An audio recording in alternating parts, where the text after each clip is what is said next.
नमस्कार, स्वागत है आपका सरोकार में। मैं हूं अमृता राय। अभिव्यक्ति की आज़ादी को लेकर बीते कुछ वक्त से बार बार सवाल उठाए जा रहे हैं। ताज़ा मामला गुरमेहर कौर के विवाद के चलते फिर से सुर्खियों में है। अभिव्यक्ति पर बहस करने वाले दोनों पक्ष के लोग खुलकर अपनी बात कह रहे हैं। एक दूसरे का पुरजोर विरोध किया जा रहा है। खुद की बात हक से कहने और दूसरे के बोलने का विरोध करने के बीच का अंतर्विरोध स्पष्ट है, लेकिन शायद महसूस नहीं किया जा रहा। पर असली सवाल यह है कि आखिर इस मुद्दे पर बार बार बहस की नौबत आ क्यों रही है। एक वर्ग मुखर रूप से आज़ादी का बचाव कर रहा है तो दूसरे वर्ग को इसके कमज़ोर होने से आपत्ति नहीं है। सवाल है कि जो मुद्दा संविधान, सुप्रीम कोर्ट और कानून से पूरी तरह से स्पष्ट है, उस पर सवाल क्यों उठाए जा रहे हैं। राष्ट्रपति को ये याद क्यों दिलाना पड़ रहा है कि देश में वैध आलोचना और असहमति के लिए स्थान अवश्य रहना चाहिए। भारत में असहिष्णुता के लिए कोई जगह नहीं होनी चाहिए। क्या संविधान में मिले मूल अधिकार की रक्षा करने की में सरकारें नाकाम साबित हो रही हैं? क्या ये ज़रूरी नहीं कि संविधान के मूल अधिकार की रक्षा की जिम्मेदारी ली जाए और इस मुद्दे पर लोकतांत्रिक बहस हो? आज सरोकार में बहस इन्हीं मुद्दों पर।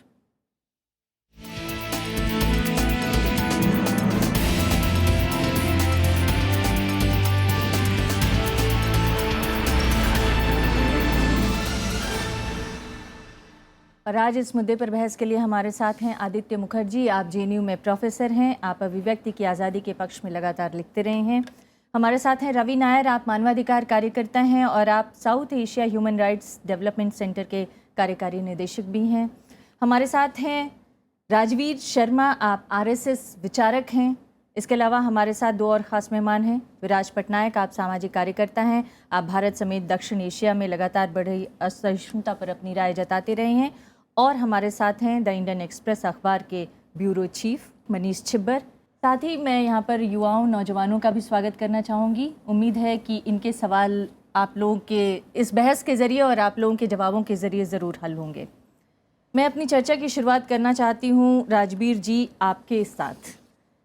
अफ्रीका के एक डिक्टेटर हुआ करते थे और उन्होंने कहा था कभी कि there is freedom of speech but I can not guarantee freedom after speech. क्या भारत भी उसी राह पर आगे बढ़ रहा है क्या? नहीं, मुझे ये नहीं लगता है कि हम उस रास्ते पर बढ़ रहे हैं।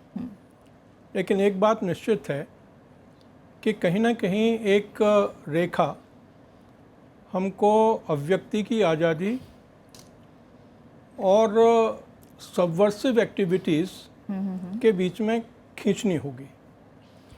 मुझे लगता है कि हमारे यहाँ संविधान, हमारे यहाँ कानून आज़ादी की छूट देता है और आज़ादी की छूट के साथ साथ आज़ादी पर क्या प्रतिबंध लगाए जा सकते हैं, किन आधारों पर लगाए जा सकते हैं, इस बात की भी व्याख्या हमारे संविधान में की गई है। क्या ये स्थिति अब पहली बार बन के आ रही है? मुझे लगता है कि ये स्थिति इसलिए उभर करके आ रही है कि परोपदेश कुशल बहुतेरे। जब मेरी अभिव्यक्ति की आज़ादी की बात आती है तो मैं बहुत मुखर होकर के इस बात को कहता हूँ कि ये मेरा अधिकार है और ये मुझसे कोई नहीं छीन सकता है। लेकिन जब उसी अधिकार का प्रयोग दूसरे व्यक्ति करते हैं तो ये कहा जाता है कि ये गुंडागर्दी है, तो ये कहा जाता है कि ये मेरी अभिव्यक्ति की आज़ादी को छीनने का एक मुहिम है। लेकिन इन दोनों पक्षों के बीच में एक पक्ष है सरकार। सरकार अपनी जिम्मेदारी क्या निभा पा रही है, आप समझते हैं? मुझे लगता है कि इस बहस में जब बहस चलती है तो एक तो खुली बहस का वातावरण और एक सौहार्दपूर्ण वातावरण में बहस होनी चाहिए। जहाँ तक राज्य और संविधान की बात है, राज्य अपना काम कर रहा है और राज्य और सरकार को अपना काम करने में कोई हिचक नहीं है। कहीं पर भी जब इस प्रकार की घटनाएं होती हैं तो जेएनयू से अगर हम शुरू करें तो जेएनयू में पहली बार ये एहसास हुआ कि अभिव्यक्ति की आज़ादी के नाम पर अफजल गुरु की को कहा गया कि अफजल हम शर्मिंदा हैं, तेरे कातिल जिंदा हैं। देखिए ये इस सारी प्रकार लेट मी स्टेट कि जब हम इस प्रकार की अभिव्यक्ति की आज़ादी की बात करते हैं तो कहीं ना कहीं हम अपनी सीमा को लांघ जाते हैं कि right to freedom of speech and expression is not a right to freedom of subversive speeches. और अगर हम ऐसा नहीं करते हैं, राज्य ने उस समय अपना काम किया था, पुलिस ने अपना काम किया था, और इसी तरीके से अभी रामदस में एक घटना घटी जी। अगर एक व्यक्ति कोई प्रोटेस्ट, एक ग्रुप कोई प्रोटेस्ट करता है तो उसको भी अपनी अभिव्यक्ति और प्रोटेस्ट करने का अधिकार है। मैंने ये सवाल ही नहीं किया था, मैंने कहा हमें मालूम है कि संविधान में एब्सोल्यूट फ्रीडम ऑफ स्पीच नहीं है, 19(1)(a) भी है और 19(1)(2) भी है। लेकिन क्यों ऐसा हो रहा है कि बार बार ये बहस खड़ी हो जा रही है? हम सबको पता है कि हमारा संविधान ये कहता है, कानून ये कहता है, सुप्रीम कोर्ट ने कई बार इसकी व्याख्या की है, उसके बावजूद बार बार ये सवाल क्यों मुखर हो जा रहा है? मैं कंप्लीट कर लूं। हाँ। कि इसलिए सवाल बार बार उठता है कि हम संविधान से और पार्लियामेंट से और कानून से ऊपर उठ करके जो व्यक्ति की आज़ादी की बात करते हैं तो ये वातावरण पैदा होता है। तो फिर सवाल ये उठता है कि क्या फिर स्टेट अपनी जिम्मेदारी ठीक से निभा पा रहा है इस पूरे मुझे तो लगता है देखिए, मुझे तो लगता है कि स्टेट अपनी जिम्मेदारी बहुत ज़्यादा निभा रहा है। स्टेट को कई मामलों में हमारे कहा भी जाता है कि state has no business getting into the minds of the people और the bedrooms of the people. यहाँ तो वो आपके दिमाग में भी घुस रहे हैं और आपके बेडरूम में भी घुस रहे हैं। देखिए, जेएनयू का इन्होंने हवाला दिया, मैं उसका एक छोटा सा जवाब देना चाहता हूँ कि अगर देखिए, मेरे हिसाब से जो पैट्रियाटिज़म की जो भी परिभाषा है, जो कॉन्स्टिट्यूशनली वैलिड परिभाषा है, जो इनकी परिभाषा, उससे मेरा मतभेद है। मैं अपने को सबसे बड़ा पैट्रियट मानता हूँ। मुझे लगता है भारत में जो रहता है वो भारत को, हम लोग चाहते हैं भारत अच्छा आगे बढ़े। लेकिन अगर इन लोगों का ये मानना है कि पैट्रियटिज़म का मतलब ये है कि आप देश में गवर्नमेंट के खिलाफ नहीं बोल सकते हैं, गवर्नमेंट के खिलाफ नारे नहीं लगा सकते हैं और उसको आप एंटी नेशनल मानेंगे। अब इन्होंने जेएनयू में कुछ लोगों पे सेडिशन ये भी देखा कि जेएनयू में जिन छात्रों के ऊपर सेडिशन के चार्जेस लगे उनके बारे में चार्जशीट दाखिल नहीं हो सकी, नहीं हो पाई है। यही तो मैं कह रहा हूँ। हाँ। अगर पूरी दिल्ली पुलिस लगी रही, हम लोगों ने देखा उन दिनों अदालतों के बाहर और अंदर क्या हुआ, पूरी दिल्ली पुलिस लगी, और इतनी दिल्ली पुलिस तो बहुत शानदार है, मतलब इतना अच्छा काम कर रही है, फिर उसके बावजूद ये लोग टीवी स्टूडियोज में जा रहे हैं, स्पीचेस दे रहे हैं, और इन लोगों को तो जेल में होना चाहिए अगर इन्होंने गलत किया है। मैं आपका सवाल है उसका एक छोटा सा जवाब ये है कि अनफॉर्चुनेटली सरकार चाहती है कि देशभक्ति की जो परिभाषा वो नियमित करे, हम उसके हिसाब से चले। लेकिन कॉन्स्टिट्यूशन मैंने भी पढ़ा है, मुझे लगता है सबने पढ़ा है, जो यहाँ लोग बैठे हैं, जो हमारे स्टूडेंट्स भी हैं ये भी पढ़ेंगे। कॉन्स्टिट्यूशन में वो जो 8 पॉइंट हैं 19(1)(2) के, उसके अलावा और कहीं नहीं है, कोई एक्सेप्शंस नहीं है। लेकिन मनीष, ये सिर्फ आज की स्थिति तो नहीं है ना, ये स्थितियां तो पहले से बनती रही हैं और ये कोई पहली घटना भी नहीं है सेडिशन की या इस तरह के आरोपों की। मुझे लगता है कि इस सरकार को ये समझना चाहिए, हम सबको ये समझना चाहिए। हाँ। इस सरकार के मुखिया, प्रधानमंत्री से लेकर 10 मंत्री, 6-7 मंत्रियों के तो मैं नाम गिना सकता हूँ जिन लोगों ने इमरजेंसी में अच्छा काम किया, जो आज भी इमरजेंसी की कसम खाते हैं। अब वही लोग वो सब हरकतें कर रहे हैं जो इंदिरा जी ने इमरजेंसी में की। मनीष, मैं इस चर्चा में आगे बढ़ती हूँ। विराज, मैं आपको शामिल करना चाहती हूँ। ऐसा भी नहीं है कि सेडिशन के चार्जेस जो हैं वो पहली बार लगाए गए, उससे पहले कार्टून बनाने वाले त्रिवेदी या उससे पहले तमाम लेखकों के रचनाओं को बैन करना, सलमान रश्दी के साथ जो हुआ, तस्लीमा नसरीन के साथ जो हुआ, वो सब हम नहीं भूल सकते। तो ये भी तो, क्या इसको माने कि ये जो घटना है ये उसी क्रम में आगे बढ़ती हुई कोई घटना है या इसको अलग से देखने की जरूरत है? मुझे लगता है कि हमें डिस्टिंक्शन जो ड्रॉ करना है कि ये जब से धर्म जिस भी समाज में, ये केवल भारत का इशू नहीं है, लेकिन जब धर्म के ठेकेदार खड़े हो जाते हैं और फिर कहते हैं कि अभिव्यक्ति की परिभाषा ये है, वहीं से समस्या शुरू हो जाती है। अगर आप बांग्लादेश में देखें तो आज अगर आप एथीस्ट हैं, इस्लाम में विश्वास नहीं रखते हैं, ब्लॉगिंग कर रहे हैं, तो आपके ऊपर अटैक है।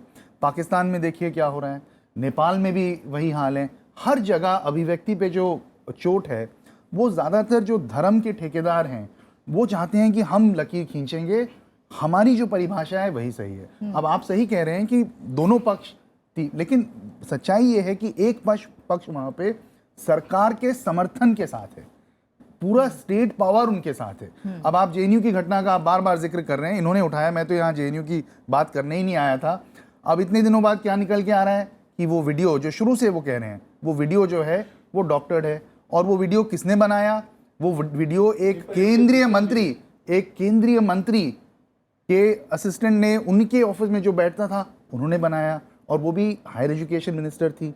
तो अगर ये बात सही है और ये जो हुआ है तो इस पे तो बिल्कुल कार्रवाई हम होनी ये तो चाहिए। नहीं कह सकते, नो, हम ये तो नहीं कह सकते, लेकिन ये सच है कि कोर्ट में अभी तक साबित नहीं किया चार्जशीट जा नहीं सका। साबित तो छोड़िए, आपने चार्जशीट ही नहीं दाखिल चार्जशीट किया भी नहीं है। अगर दाखिल आप किया जा सका। इतनी मेहनत की वजह जैसे इन्होंने कहा कि आप एक चार्जशीट नहीं दाखिल, तो फिर क्या निकल के आ रहा जी। है। दूसरी बात मैं ये रखना चाह रहा हूँ कि अगर हम अभिव्यक्ति की लकीर स्टेट को खींचने दे या गवर्नमेंट को खींचने दे तो वो डेमोक्रेसी के लिए बहुत खतरनाक है। क्योंकि आज आप धर्म के नाम पे कर रहे हैं, कल आप कहेंगे कि साहब फौज में कुछ भी हो जाए आप किसी फौज के खिलाफ कुछ नहीं बोल सकते हैं, वो गलत है। परसों आप कहेंगे कि अगर आपका कोई पार्लियामेंट में सवाल है तो भाई parliament is a sacred institution, वहां पे आप किसी भी एमपी के ऊपर आरोप नहीं लगा सकते। तो where does this drawing the line? तो हमें तो सिर्फ जो जैसा आपने एकदम सही कहा, सुप्रीम कोर्ट की बहुत क्लियर जजमेंट्स हैं सेडिशन पे, अगर आप लें बहुत क्लियर जजमेंट्स हैं, और उसमें सुप्रीम कोर्ट ने क्लियरली कहा है कि कितना भी भड़कीला हो भाषण, वो तब तक सेडिशन नहीं होता है जब तक कि आप डायरेक्टली वायलेंस इंसाइट नहीं कर पाएंगे। और अगर आप वो जजमेंट पढ़ें, मैं अपने साथियों को कहना चाहता हूं, जो पंजाब के केसेस के जजमेंट्स हैं, आप अगर वो स्टेटमेंट पढ़ें तो जेएनयू में तो कुछ नहीं हुआ था। अफजल गुरु के जो स्टेटमेंट्स आए थे वो कुछ नहीं थे, लेकिन at the height of militancy ये वारदातें हुई थी, और फिर भी सुप्रीम कोर्ट ने कहा कि नहीं, आपने वायलेंस नहीं इंसाइट किया। आपने जो इम्पोर्टेंट बात कही उसमें ये बात मुझे जो समझ में आई, उसमें ये कहा कि एक पक्ष ऐसा है जिसके साथ पूरा स्टेट है और दूसरा पक्ष अकेला महसूस कर रहा है, लेकिन दूसरे पक्ष के साथ भी बहुत सारे लोग हैं, शिक्षक हैं, युवा हैं, और बहुत सारे लोग हैं, उसमें से आप लोग भी हैं। मैं ये जानना चाहती हूँ कि माना ये जाता है कि जैसे जैसे लोकतंत्र विकसित होता है वैसे वैसे जो हमारे संविधान या कानून बनाए जाते हैं उसमें परिष्कार आता है, लेकिन यहाँ पर क्या आपको लगता है कि स्टेट कहीं यू टर्न ले रहा है और जो लोकतांत्रिक अधिकार थे या लोकतांत्रिक मूल्यों का जिस तरीके से विकास होना चाहिए था वो विकास नहीं हो पा रहा है, अब स्टेट यू टर्न की भूमिका में है? आप बिल्कुल ठीक कह रहे हैं कि आमतौर पे जो सिविलाइजेशनल वैल्यूज़ हैं, जो कॉन्स्टिट्यूशनल वैल्यूज़ हैं वो बढ़ने चाहिए, पर उसको अगर आप नर्चर करेंगे, उसको संभाल के रखेंगे, उसकी परवरिश करेंगे, उस पौधे को पानी देंगे, तभी तो बढ़ता रहेगा। पर अगर आप ऐसा काम करेंगे कि उसको दूषित करना चाहें और उसको डिस्ट्रॉय करना चाहें तो वो भी हो सकता है। तो अब हम जो हमारे सामने हम देख रहे हैं दोनों प्रोसेसेस हैं। हमारे फ्यूचर में अब ये स्ट्रगल है कि हम इसको बढ़ावा देंगे, ये जो हमारी सिविलाइजेशनल वैल्यूज़ हैं, जो कॉन्स्टिट्यूशनल वैल्यूज़ हैं, या हम उनके साथ देंगे जो इनको दबाने की कोशिश कर रहे हैं, और वो भी नेशनलिज्म का स्लोगन लेके। जबकि भारतीय नेशनलिज्म जो है फ्रॉम द बिगिनिंग उन्होंने सेंट्रल आइडिया जो रखा है वो है फ्रीडम, फ्रीडम टू स्पीक।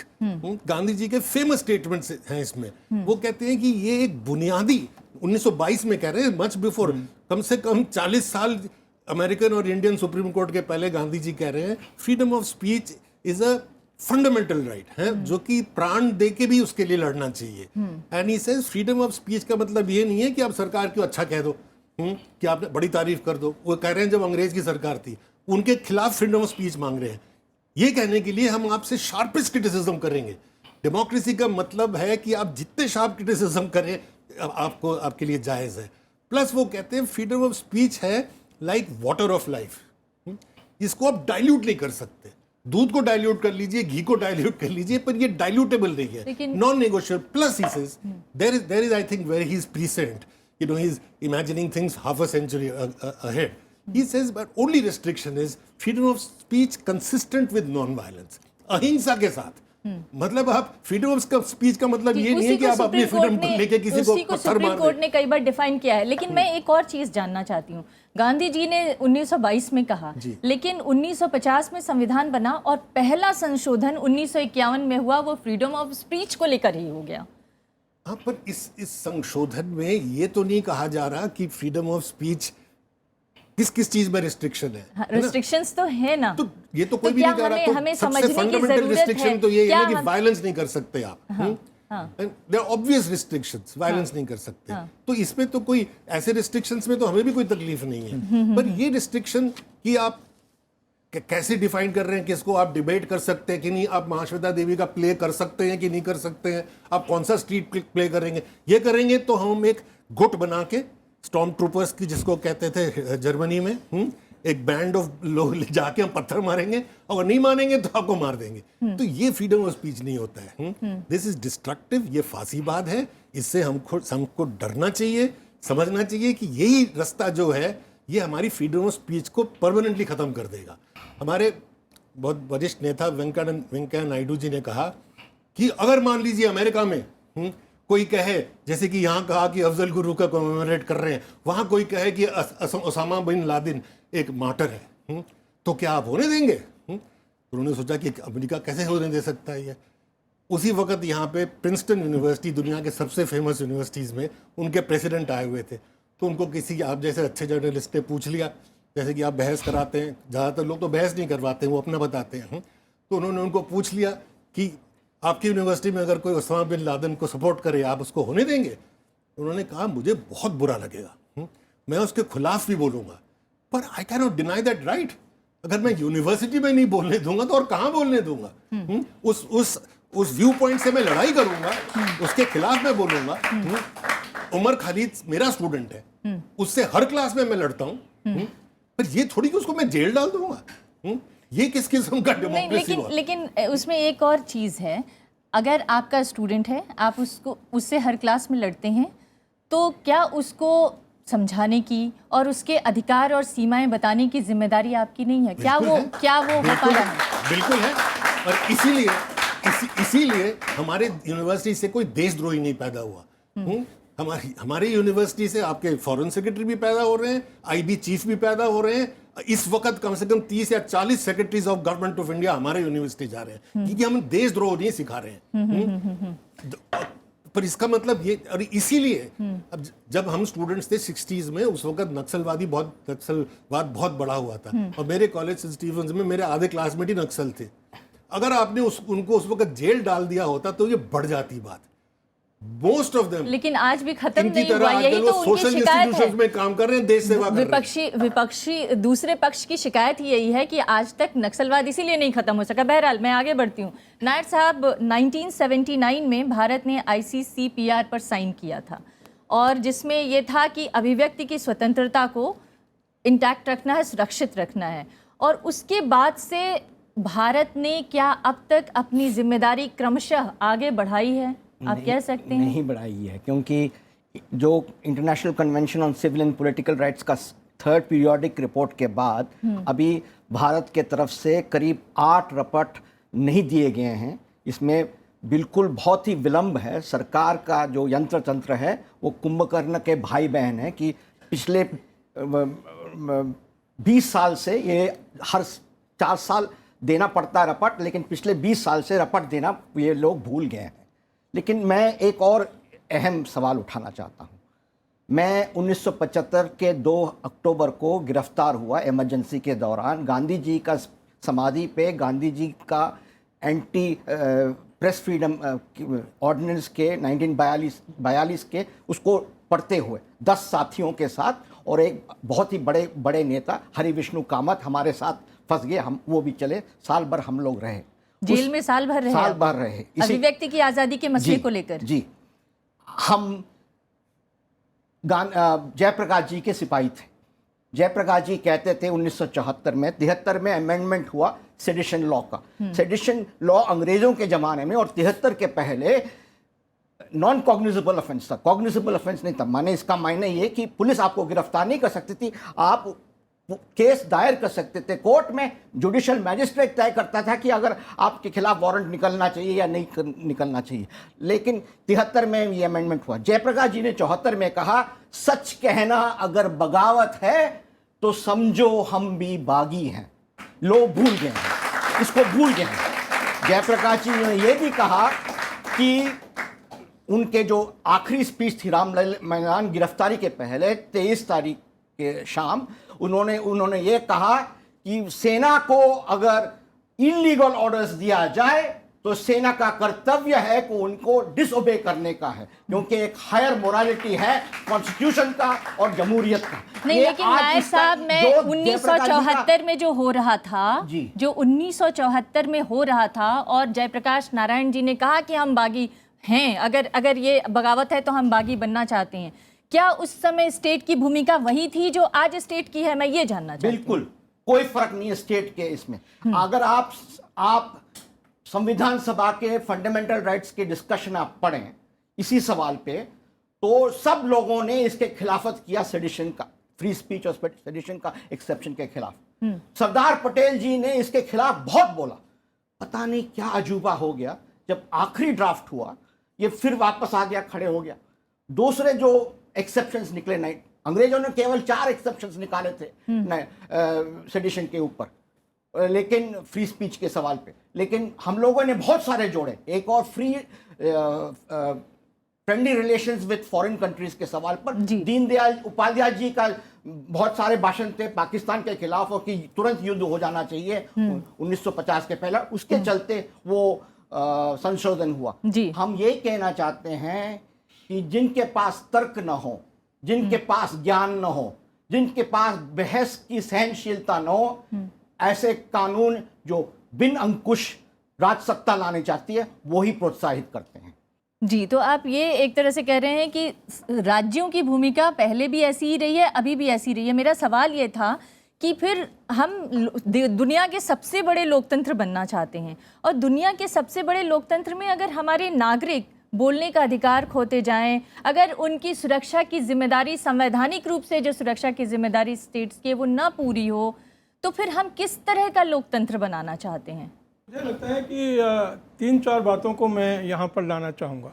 एक तो ये कि फ्रीडम ऑफ स्पीच और नेशनलिज्म में धर्म का कोई सवाल नहीं है, जैसा कुछ लोग उठाने की कोशिश कर रहे हैं। They try to bring religion and religious activities everywhere anywhere as an argument. दूसरी बात, मेरे जो साथी हैं वो ये भूल जाते हैं कि JNU ही एक ऐसा इंस्टीट्यूशन था जहाँ पर बहुत सारे लोगों को आने में और उनके भाषण कराने का पुरजोर विरोध होता था। आज से पहले भी होता था, और उनको जाने ही नहीं दिया जाता था। ये लेकिन क्या उसमें स्टेट्स, क्या उसमें सरकारें सहभागी होती थी? I am not justifying it, but at the same time we must also not forget that freedom of speech and expression belongs to all. This is one. दूसरी बात मैं कहना चाहता हूं कि हिंदुस्तान में कभी भी अभिव्यक्ति की आज़ादी को रोका नहीं गया है, except when it amounts to some kind of a subversion. 2 चीज़ें हैं, एक तो एजुकेशनल इंस्टीट्यूशंस और दूसरे एजुकेशनल इंस्टीट्यूशंस के बाहर। जहाँ तक एजुकेशनल इंस्टीट्यूशंस की बात है, हम ये मानते हैं कि educational institutions should be the place for ज्ञान अर्जन। ज्ञान अर्जन का स्थान रहना चाहिए, ज्ञान को एक पूरे तरीके से शोधन का स्थान होना चाहिए। ज्ञान अर्जन और ज्ञान शोधन देखिए, का वो स्थान सब होती है वो सब मैं नहीं बात करना चाहती हूँ। नहीं, रामवीर साहब, मैं सवाल ये करना चाहती हूँ। आपने कहा 1974 में जयप्रकाश नारायण ने बागी होने का आह्वान किया था। आप लोग जयप्रकाश नारायण के साथ थे ना जब इमरजेंसी आई थी? आप लोग विरोध कर रहे थे ना उस सरकार का। फिर आज ये सरकार बनने के बाद बागी होने वाले तमाम, या जो अपनी इच्छा से कुछ बोलना चाहते हैं लोग, उनके ऊपर इस तरह की बातें क्यों लादी जा रही हैं कि आपको ये विचारधारा या ये चीज मानने की जरूरत है? Very valid question. मुझे लगता है एक बहुत ही अच्छा क्वेश्चन आपने रेज किया है। हाँ। मुझे ये लगता है कि ये जो बागीपन है, बागीपन का कोई एक संदर्भ होता है।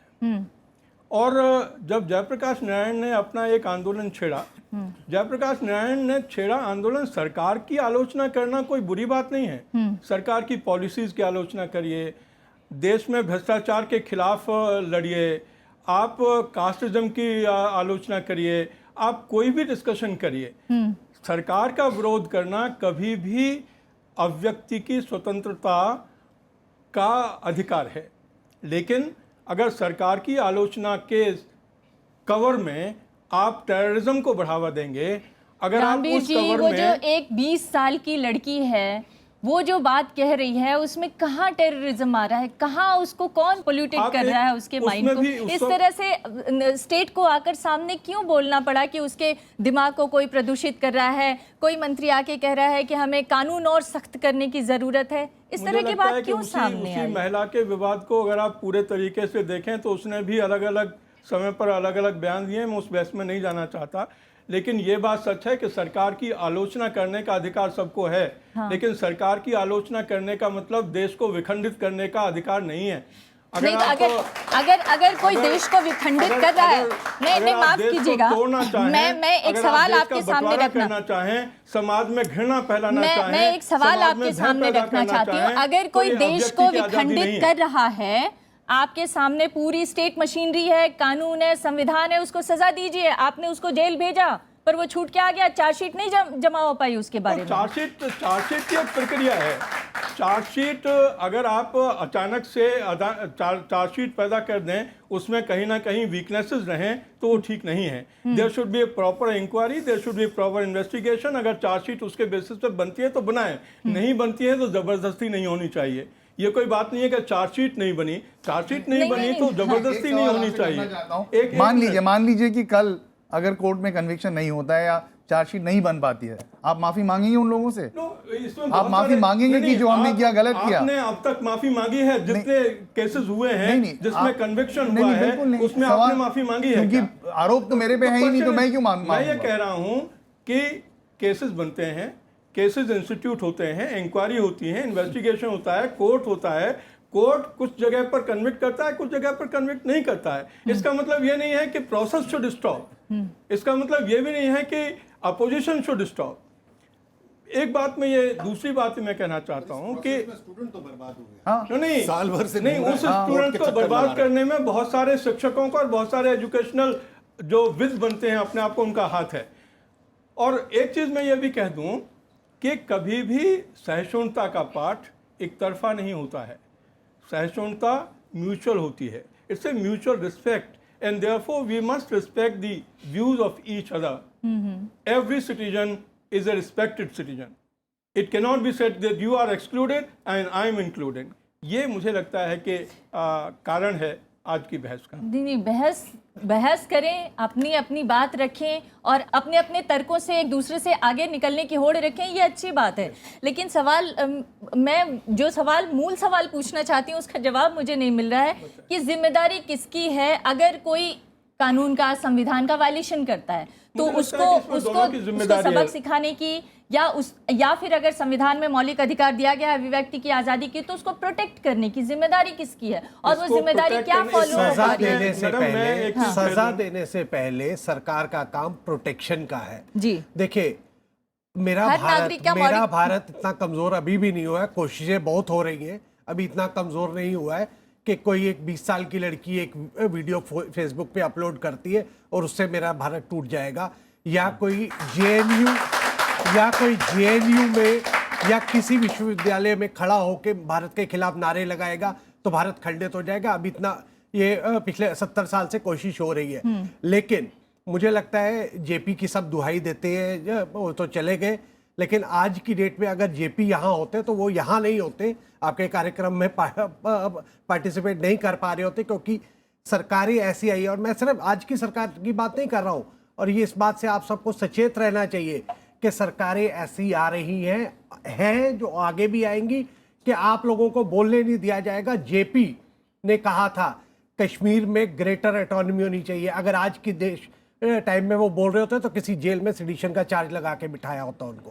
तो मेरा सिर्फ एक छोटा सा बात है, शासन के लिए लड़ते थे, लेकिन उन्हीं जेपी ने ये भी कहा था कि फौज खिलाफ नहीं लड़ते थे। सर देखिए, ये इसीलिए ये है, कौन तय करेगा कि देश के खिलाफ कौन है? क्योंकि जेपी कह रहे थे सरकार के खिलाफ हूं, और उन्होंने आर्मी को कहा, फौज को कहा, देखिए ये सेडिशन है कई मामलों में, उन्होंने फौज को कहा आप अपने अफसरों की बात सुनने से मना कीजिए, आप सरकार की बात सुनने से, पुलिस को कहा। अच्छा नायर साहब, एक चीज़ और मैं इस बहस में ले आना चाहती हूँ। एक तो ये है कि स्टेट की जिम्मेदारी क्या है, भूमिका क्या है, लेकिन दूसरा पक्ष ये भी है कि हमारे कानून में जहाँ पर अभिव्यक्ति की स्वतंत्रता है वहीं पर विवेकपूर्ण प्रतिबंध हैं, और उस प्रतिबंध में कई सारी धाराएं हैं जिसके तहत प्रतिबंध लगाए गए हैं, दंडात्मक कार्रवाई का प्रावधान है। जब ये सब कुछ है ही तो राजद्रोह जैसे या सेडिशन जैसे किसी कानून की ज़रूरत क्या है? आपके पास दूसरे और बहुत सारे धाराएं और कानून हैं जिसके तहत आप सज़ा दे सकते हैं इस तरह के आरोपियों को। जो कॉन्स्टिट्यूशनल असेंबली के ड्राफ्टिंग कमेटी में डिस्कशन हुआ था, सुप्रीम कोर्ट को उसके ऊपर काफ़ी ध्यान से पढ़ना होगा, और तुरंत अरूप भैया के जजमेंट के चलते सेडिशन को की खात्मा तुरंत भारतीय दंड संहिता से निकालना चाहिए, ये तुरंत निकालना चाहिए। आप ये कह रहे हैं कि सेडिशन के लॉ को खत्म करना चाहिए। लेकिन सरकार के मंत्रियों को कहा गया, मतलब मैंने अखबारों में पढ़ा है कि सरकार के मंत्री ये कह रहे हैं कि उसको और सख्त बनाए जाने की जरूरत है। लेकिन उन्हीं मंत्री ने पार्लियामेंट में कहा, पार्लियामेंट में आश्वासित किया कि सेडिशन का जो लॉ है इस पर चर्चा होनी चाहिए, क्योंकि ये लॉ हमें बदल देना चाहिए, क्योंकि ये लॉ उचित नहीं है डेमोक्रेसी के लिए। उसी मंत्री ने जब पार्लियामेंट में ये कहा, आज उनकी राय बदल रही है, क्योंकि सेडिशन का जो 20 साल की लड़की की वजह एक 20 साल की लड़की 6 मार्च 1974 का जयप्रकाश जी का सबसे बड़ा रैली हुआ था दिल्ली के सड़कों पे। उसके जैसा रैली कभी हुआ नहीं है, उसके बाद, उसके पहले भी। उस नारे में एक बहुत महत्व नारा था, बेकारी यदि नहीं मिटी तो आग लगेगी बंगलों में, भूखमरी यदि नहीं घटी तो खून बहेगा सड़कों पे।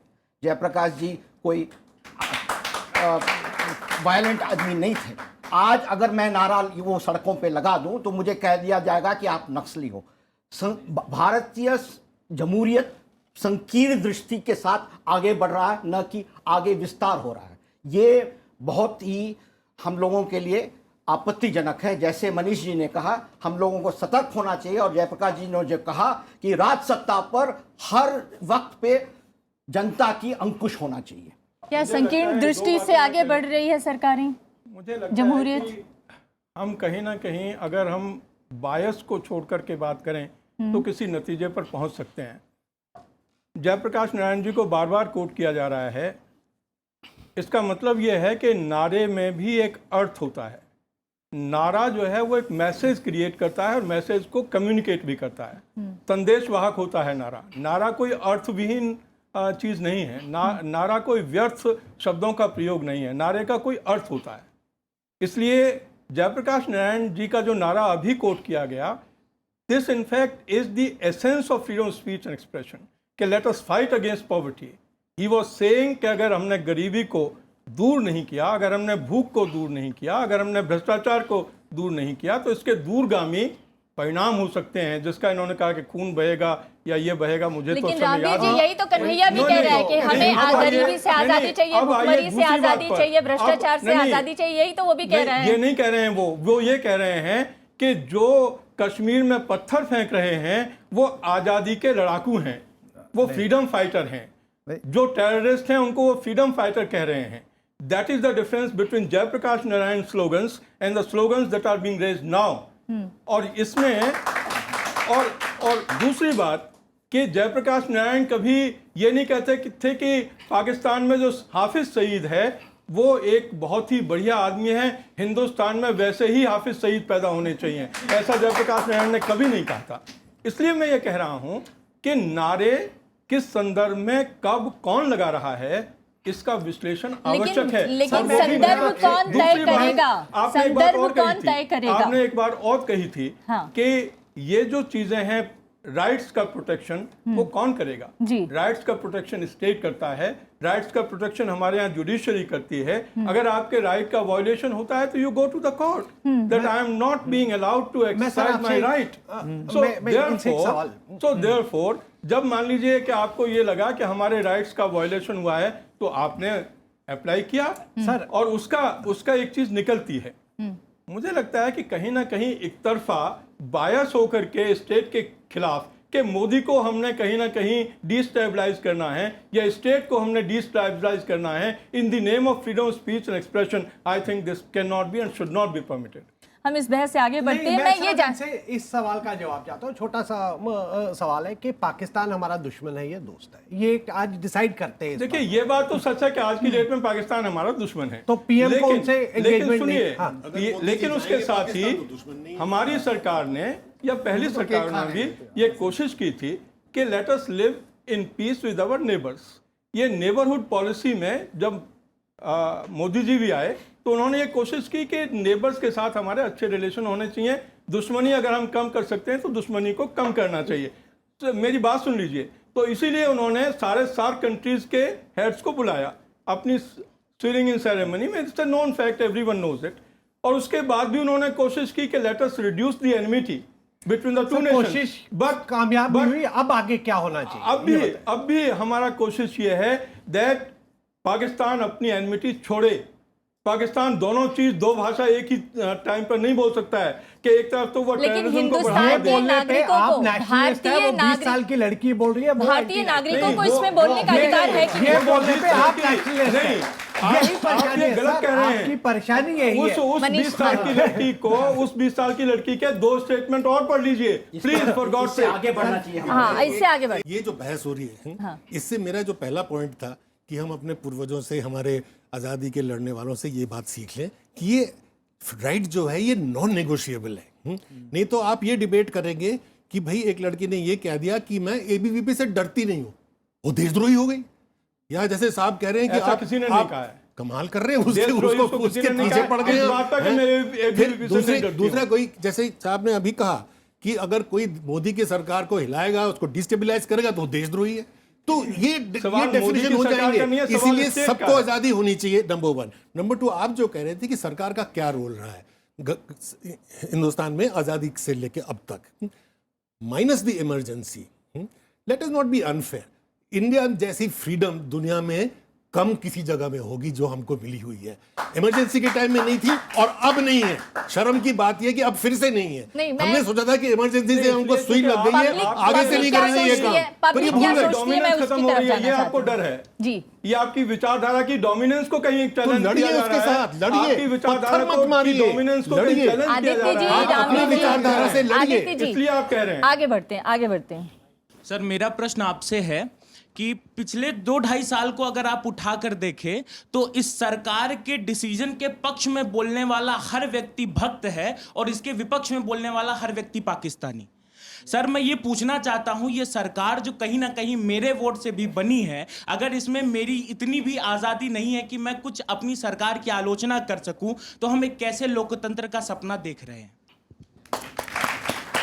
मुझे लगता है आपने जो सवाल उठाया है कि जो इस सरकार के पक्ष में बोले वो देशभक्त और जो इस सरकार के विरोध में बोले वो देशद्रोही, यही आप कहना चाहते हो ना?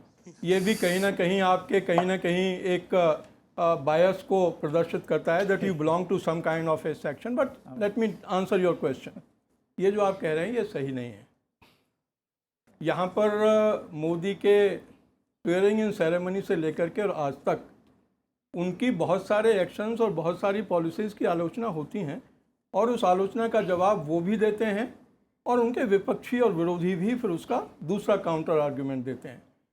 हर एक व्यक्ति को देशद्रोही कह दिया जाता है, ये आपकी अधूरी जानकारी पर निर्भर है। हाँ, ये बात चीज़ ज़रूर है कि अगर मान लीजिए कहीं पर कोई स्टोन पेल्टर्स को फ्रीडम फाइटर कहे तो उसका हम देशद्रोही मानते हैं, या अगर कोई जजेस को ये कहे कि ये तो कातिल हैं अफजल के, उसको हम देशद्रोह मानते हैं। और इसलिए कभी भी ये कहना कि मोदी का समर्थन करे तो देशभक्त, ये सही नहीं है। सर, हरियाणा में आर्मी पे पथराव हुआ 2015 में और पुलिस चौकियां जलाई गई, वो देशभक्ति थी या एंटी नेशनलिज्म था?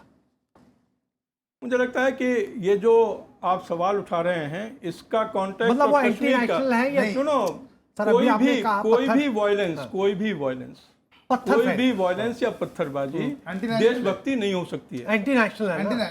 नो, एंटी नेशनल है कि नहीं ये तो मुझे उसका मतलब context कश्मीरी इस समय याद फेंके तो नहीं है। एंटी नेशनल है, हरियाणा में फेंके लेकिन अगर कश्मीर में जो टेररिस्ट हैं उनको कवर देने के लिए स्टोन पेल्टिंग होगी तो वो देशद्रोह है। तो और अगर स्टोन पेल्टिंग होगी जो स्टोन पेल्टिंग टेररिस्ट को कवर दे रही है। विराज, बहुत No, सारे in स्टूडेंट्स that हैं जो case- अपनी बात रखना चाहते हैं। बोलिए। सर, मेरा क्वेश्चन भी आपसे ही है। अगर एबीवीपी पत्थर उठाकर दूसरों को मारती है, एक प्रोफेसर को पीट दिया गया तो वो देशभक्त है, और एक लड़की अगर उठ के अपने विचार व्यक्त करती है तो वो देशद्रोही क्यों? एक और सवाल इनको दीजिए। सर, ऐसी स्थिति क्यों पैदा हो गई कि गुरमेहर कौर को ये कहना पड़ता है कि पाकिस्तान ने मेरे डैड को नहीं मारा और वार ने मारा, और ऐसी स्थिति क्यों पैदा हो जाती है पिछले 2.5 वर्षों में ही कि जेएनयू में देश विरोधी नारे लगने लगते हैं, और ये स्टेटमेंट के जस्ट बाद ड्यू में भी इसी टाइप के नारे लगते हैं? आप मैम, इसी सिलसिले में जो पूछना चाहता है वो भी पूछ लें। इसके बाद मैं 3 सवालों का एक साथ जवाब दूँ। मेरा सवाल आप सबसे यही है, ये जो इन्होंने कहा, उसने 20 साल की लड़की ने, गुरमेहर ने ये कहा कि मेरे पिता को युद्ध ने मारा, पाकिस्तान ने नहीं मारा। तो अगर कोई भी लड़की, कोई भी इंसान, हम में से कोई भी बिना तर्क के, क्या युद्ध पाकिस्तान की वजह से नहीं हुआ था? तो ऐसी बात करती है, कोई भी करता है, तो क्या हम पाकिस्तान को शब्द नहीं दे रहे बोलने के लिए? क्या अंतर्राष्ट्रीय मंच पे, संयुक्त राष्ट्र में जाके पाकिस्तान ये नहीं कह सकता कि एक शहीद की बेटी ने हमें कहा है कि हमने युद्ध नहीं किया था, वो युद्ध तो हो गया बस? मनीष, आप जवाब देना चाहेंगे? मैं सबसे पहले आपकी बात का जवाब, वो उनका देखिए, फ्रीडम ऑफ एक्सप्रेशन तो यही है ना, वो उनका विचार है। अब यहाँ बैठे 50 लोगों में, सब सुन लीजिए ना, 50 लोगों में 25 लोग ये मानते हैं कि उनका विचार ठीक है, बाकी 25 मानते हैं नहीं, उनका विचार गलत है और इससे पाकिस्तान को मदद मिलेगी, यही आप कह रहे हैं ना। तो इसमें गलत क्या है? यही तो फ्रीडम ऑफ सर सुन लीजिए ना, यही तो फ्रीडम ऑफ एक्सप्रेशन है। अब मैंने सबसे पहले क्या कहा कि भारत अभी इतना कमजोर नहीं हुआ है कि एक 20 साल की लड़की के कुछ कहने से खंडित हो जाए। नारे से ही वायलेंस आती है सर। और दूसरी बात सर, मुझे आप बताओ, लोग तो- नहीं, मुझे बताइए कि उस 20 साल की लड़की के खिलाफ अगर कोई ये कहता है कि वो सही नहीं कह रही है, तो वो गलत है। वो अभिव्यक्ति नहीं है। नहीं, वो अभिव्यक्ति नहीं है क्या? नहीं, वो अभिव्यक्ति 20 साल की हो या 50 की साल की हो, मैं ये कह रहा हूँ कि अगर कोई ये कहे कि उस 20 साल की लड़की का ये बयान ठीक नहीं है, तो how, in what way it is wrong? क्या सेडिशन का चार्ज लग गया उसके खिलाफ? क्या देशद्रोह का चार्ज उसके खिलाफ लग गया? मैं आपके क्या बारे में मुझे नहीं अधिकार जानता, नहीं है ये कहने मैं का? आपके बारे में नहीं जानता, लेकिन मुझे इस बात से बहुत शर्म आती है कि एक लड़की, 20 साल की लड़की जिसके पिता ने इस देश के लिए जान दी, आज हम उनकी कुर्बानी को क्वेश्चन कर रहे हैं। अगला सवाल। मेरा सवाल है कि ये जो मतलब चल रहा है वायलेंस या आज़ादी या फिर देशद्रोही भक्ति, ये यूनिवर्सिटी में क्यों? वहाँ तो सब पढ़ने के लिए जाते हैं। और उस दूसरी बात, सबसे बड़ी बात, कि जो करने आ रहे हैं या कर रहे हैं वो उस यूनिवर्सिटी के छात्र, उस कॉलेज के छात्र नहीं, उससे ज़्यादा बाहरी लोग आ रहे हैं। इसके पीछे कौन है?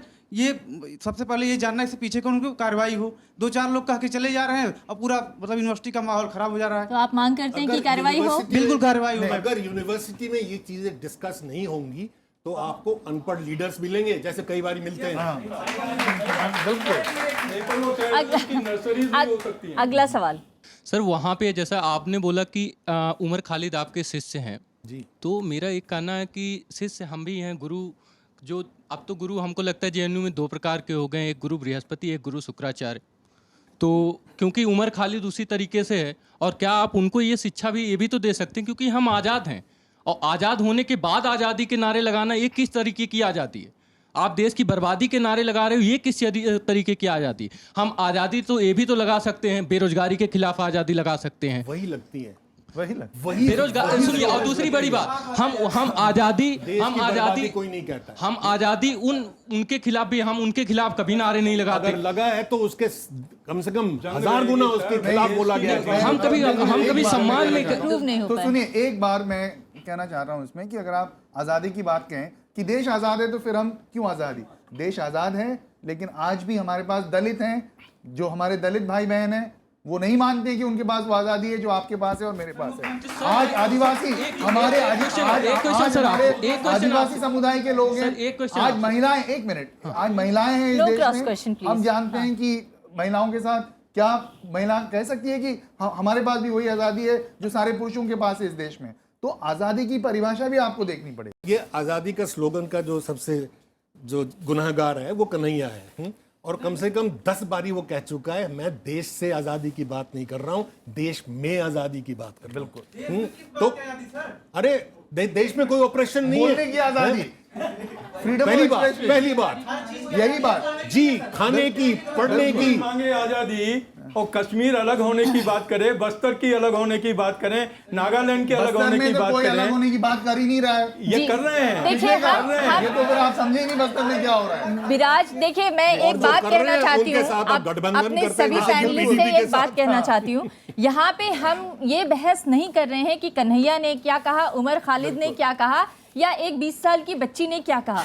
हम यहाँ पे बहस ये कर रहे हैं कि आज स्थिति ऐसी क्यों आ गई है कि हम सेडिशन पर यू टर्न लेते हुए बहस कर रहे हैं। हमें तो 60-70 साल में आगे की बहस करनी चाहिए थी कि आज़ादी कितनी लोगों को मिली और कितना उसको लोग एंजॉय कर रहे हैं, लेकिन हम उल्टी बहस कर रहे हैं। तो इसके जिम्मेदार कौन है? और अगर हमें मौलिक अधिकार मिला है अभिव्यक्ति की स्वतंत्रता का, तो उस मौलिक अधिकार का रक्षक कौन है? और रक्षक है अगर सरकार, तो क्यों नहीं रक्षा हो रही है? क्यों लोगों को ये बहस में उतरना पड़ रहा है? मैं सवाल ये करना चाहती हूँ। मैं किसी कन्हैया, किसी उमर खालिद या किसी एक और गुरमेहर कौर के ऊपर बात नहीं करना चाहती हूँ। मैं ओवरऑल सोसाइटी में ये बात क्यों आ रही है कि आज आज़ादी खतरे में आ रही है? जी, आप कुछ कहना चाहते हैं? जी, जवाहरलाल जी के एक बड़प्पन थी कि आरएसएस के प्रतिबंध के उठाने के बाद उन्होंने ये भी सहन कर लिया कि आरएसएस कहे कि हिंदी हिंदू हिंदुस्तान, माँ के सर पे ताज हो, हिंदुओं का राज हो, ये सब, और कॉन्स्टिट्यूशन के खिलाफ उन्होंने बोला, कहा कि ये आज़ादी हमारी नहीं है जब तक हिंदू राज की स्थापना हो। उन्होंने भगवा ध्वज चलाया 8 साल के तक पहले, और राष्ट्रीय तिरंगा नहीं फहराया। जवाहरलाल जी की बड़प्पन थी कि वो फ्रीडम ऑफ एक्सप्रेशन में बिलीव करते थे। फ्रीडम ऑफ एक्सप्रेशन के बारे में हम भगवा ध्वज आरएसएस इसलिए आप अपने ऑर्गेनाइजर के पुराने इशू पढ़ें, आप अपने ऑर्गेनाइजर के पुराने पांचजन्य के पुराने इशू पढ़ें। जी, एक-एक करके जवाब दीजिए। आरएसएस और उनके अनुयायी इतना सहनशीलता और बड़प्पन दिखाए जितना जवाहरलाल जी ने आपके तरफ प्रति इसलिए कि आप जब कमेंट करते हैं आरएसएस पर तो बिना पढ़े और बिना नॉलेज के करते हैं। मैं आपको ये बता दूं कि जो भगवा ध्वज है, भगवा ध्वज आरएसएस ने एक ऐसे सिंबल के तौर पर कि हम व्यक्ति पूजा में भरोसा नहीं करते, हम एक राष्ट्र ध्वज की बात नहीं है। भगवा ध्वज एक हमारा प्रतीक है संगठन का।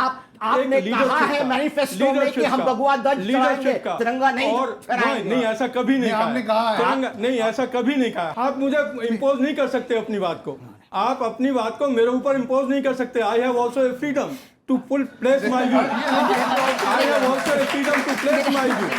मैं ये कह रहा हूँ भगवा ध्वज हमारे यहाँ इस बात का प्रतीक है कि हम व्यक्ति पूजा नहीं बल्कि एक भगवा ध्वज को लीडरशिप का प्रतीक मानते हैं। दूसरी बात यह कि राष्ट्र ध्वज जो है राष्ट्र ध्वज को पूजा नहीं है। राष्ट्र ध्वज को अगर आप देखें तो सबसे पहले लाल चौक पर फहराने के लिए मुरली मनोहर जोशी गए थे राष्ट्र ध्वज को फहराने के लिए। 6 लोगों के साथ, 6 के साथ गए हों या 10 के साथ गए हों, 6 के साथ गए नहीं, but now you can't tolerate the reality. गलत बोले। मुरली मनोहर जोशी ने लाल चौक पर इसी तिरंगे को फहराया। ठीक है, मोदी जी थे उसमें, 6 लोग थे। आपने माना कि आप जो है सच्चे राष्ट्रभक्त हैं, लेकिन मैं अगले सवाल की तरफ जाती हूँ। और दूसरे युवा क्या सोचते हैं? आप इसलिए कि आपको पसंद ही नहीं है ये चीज।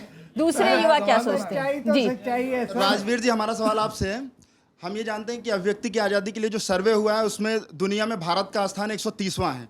तो जाहिर सी बात है कि भारत में कहने सुनने की आज़ादी तो उतनी नहीं है, पत्थर फेंकने की जरूरत। तो जो आप अभिव्यक्ति की आज़ादी के लिए लाइन की बात कर रहे हैं, वो लाइन क्या भगवा ध्वज की डंडे से खींची जाएगी? पहला सवाल मेरा ये है। दूसरा सवाल मेरा ये है कि ज़्यादातर जो राष्ट्रवाद के मुकदमे जो हैं 80% मुकदमे वो खारिज हो जाते हैं। तो खारिज क्यों हो जाते हैं अगर उनके ऊपर सही में राष्ट्रवाद? तीसरा सवाल, तीसरी चीज आपने ये कही थी सर, तीसरी चीज आपने ये कही थी कि जो इंस्टीट्यूट्स हैं, जो यूनिवर्सिटीज़ हैं, उसमें डिबेट होना चाहिए, मंथन होना चाहिए, शोधन होना चाहिए। तो क्या बिना मंथन किए क्रीम निकल जाएगा? बिना डिबेट किए क्या आपको चीज़ें प्राप्त हो जाएंगी? 3 सवाल हमारे आपसे हैं, आप इसका प्लीज जवाब जी। देखिए, पहला सवाल जो आपने कहा कि क्या वो राष्ट्र ये जो भगवा ध्वज के डंडे से खींची जाएगी, इसका जवाब सीधा है कि ये किसी झंडे से या डंडे से नहीं खींची जा सकती है। सवाल ये है कि ये लाल झंडे से भी लाइन नहीं खींची जा सकती है, ये रेड गार्ड्स के डर से भी लाइन नहीं खींची जा सकती है, और रेड गार्ड्स के डर से भी कोई लाइन नहीं खींची जाएगी। लेकिन इतनी बात ज़रूर है कि मैं आज भी ये मानता हूँ कि जो विश्वविद्यालय हैं वो टेररिज्म की नर्सरीज न बने। मैं ये मानता हूँ कि विश्वविद्यालय ज्ञान अर्जन और ज्ञान शोधन की ही संस्थाएँ रहें। अगला सवाल ले लेते हैं, मेरे पास आखिरी सवाल। नहीं, क्रॉस क्वेश्चन। मेरा सवाल मनीष सर से। सर, जब भी ऐसी अभिव्यक्ति की आज़ादी पर वाद विवाद होता है तो हमने देखा है कि जो भी 2 धड़े हैं उन्हें बाइनरी में बांट दिया जाता है। जैसे अब इस बार भी गुरमेहर कौर के साथ हुआ। तो सर ये सब चक्कर में जो बड़े मुद्दे होते हैं वॉर या पीस के, या पिछले जो बस्तर या कश्मीर की क्राइसिस के मुद्दे हैं, वो डिरेल हो जाते हैं। तो आप इसके लिए किस धड़े को जिम्मेदार समझते हैं? देखिए, मुझे लगता है ये मैंने इसलिए शुरुआत में कहा है, जो अब हो रहा है ये ऐसा नहीं है कि मोदी जी के आने के बाद ऐसा हुआ है। पिछली सरकारों में असीम त्रिवेदी का एग्जाम्पल इन्होंने दिया है। मेरा सिर्फ ये मानना है कि जो सरकार है उसका काम प्रोटेक्ट करने का है, कि मेरी जो आज़ादी है वो सरकार की जिम्मेवारी है, उसको प्रोटेक्ट करे। उसके बाद जो मैं अगर कुछ गलत काम कर रहा हूँ उसमें सज़ा देनी है, उसके लिए आपकी एजेंसीज हैं। अनफॉर्चुनेटली आज क्या हो रहा है कि सरकार जो पनिशमेंट है उसको तो अपना कर्तव्य मान रही है, लेकिन प्रोटेक्शन को नहीं मान रही है। जहाँ तक आपके जो बाकी दो बड़े मुद्दे हैं, आपने कश्मीर की बस्तर की बात की है, मुझे लग रहा है कि धीरे धीरे अब देखिए एक स्ट्रांग गवर्नमेंट है यहाँ, इसमें तो कोई शक नहीं है। अब जैसे भी है थोड़ा बहुत चेंजेस होगा, उन लोगों के एटीट्यूड में चेंजेस होगा, लेकिन जब तक आप दिल से किसी को अपने साथ नहीं मिलाएंगे, आप जितना मर्जी उसको, मैं आप सबको पीट पीट के अधमरा कर दूंगा, लेकिन जब तक हमारे दिल नहीं मिलेंगे तब तक उसमें कोई चेंजेस नहीं होंगे। ज़रूरत है कि हम दिल मिलाएं। एक आखिरी सवाल मैं आप लोगों से करना चाहती हूँ, आदित्य जी, अगर आप उसका जवाब दें। ये इस समय जो परिस्थितियां हैं उसमें ये देखने को मिल रहा है कि सब ये कहते हैं कि नहीं, अभिव्यक्ति की आज़ादी तो पूरी है, आज़ादी को कोई ख़तरा नहीं, अभिव्यक्ति की आज़ादी है, लेकिन जो आप बोल रहे हैं उसके खतरे आप खुद उठाइए, उसकी कीमत आप खुद चुकाइए। तो ये जो स्थिति है इसका कोई समाधान आप देखते हैं क्या फ्यूचर में? पहली बात तो ये एक फ्रीडम है नहीं। जैसे आरएसएस के चिंतक ने कहा कि यूनिवर्सिटीज अब टेररिज्म की नर्सरी बन रही है। मतलब मैं जेएनयू में हम सब मिलके देशद्रोही ट्रेन, मुझे लगता है कि हमने एक कैंप बना रखा है, वहां पे हम टेररिस्ट को ट्रेन करते हैं। तो ये दिल्ली यूनिवर्सिटी और जेएनयू, उनको मतलब लगता है ये सही है। यही तो मैं कह रहा हूँ, ये मानसिकता देखिए इनकी कि हिंदुस्तान के सबसे बढ़िया जो दो यूनिवर्सिटीज हैं उनको अब नर्सरी बता रहे हैं। नर्सरी तो कहाँ गुरुकुल में भेज देते हैं उनको, वहां पे शायद टेररिज्म नहीं होती होगी।